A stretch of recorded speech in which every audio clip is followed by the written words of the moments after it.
Kwentong ito ay pinamagatang Albularyong Naging Dibino, Calbayog, Samar, 1967. Noong 1967, hindi pa simentado ang karamihan sa mga daan sa liblib na bahagi ng Calbayog. Ang gabi tahimik ngunit mabigat, parang laging may nakamasid sa panahong iyon. Mas pinaniniwalaan pa ng mga tao ang dasal ng albularyo kaysa reseta ng doktor. Isa sa kanila si Mateo Ilagan. Hindi siya kilala bilang santo, ni hindi rin banal sa paningin ng simbahan. Isa lamang siyang tahimik na lalaki, nasa 30 anyos, payat, sunog sa araw at laging may dalang sako na puno ng mga ugat, dahon, bote ng langis at lumang rosaryo. Natuto siya sa kanyang lolo, isang albularyong namatay matapos sumpain ng mambabarang dahil sa tumangging magturo ng kulam. Simula noon, sinumpa ni Mateo ang paggamit ng itim na kaalaman.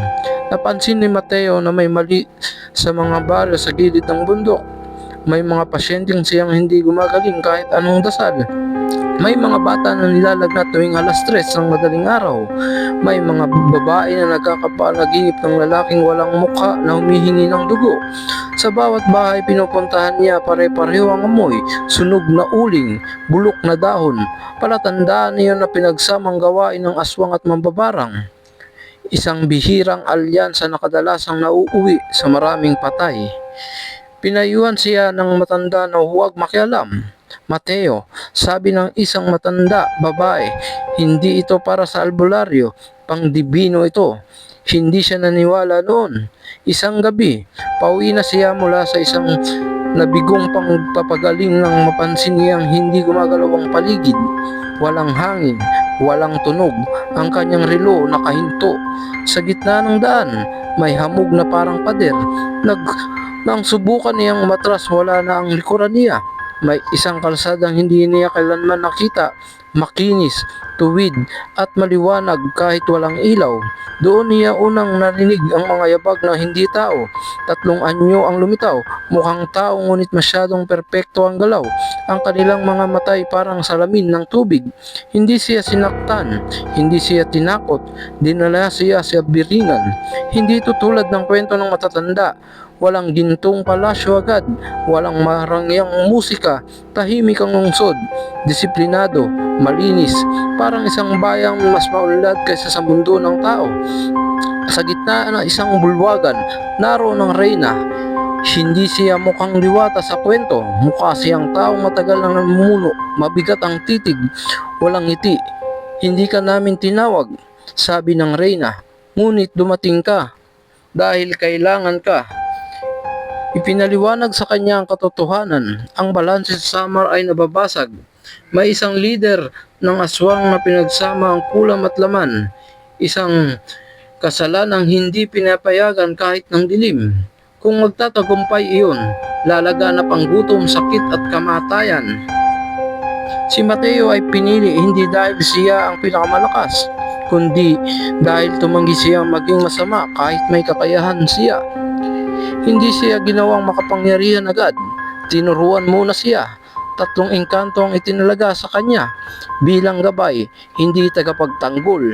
Ang isa ay nagturo sa kanya kung paano makinig sa lupa. Ang isa ay nagturo kung paano makita ang kulam bago pa ito ihagis. Ang isa ay nagturo kung paano pumatay kapag wala ng ibang paraan.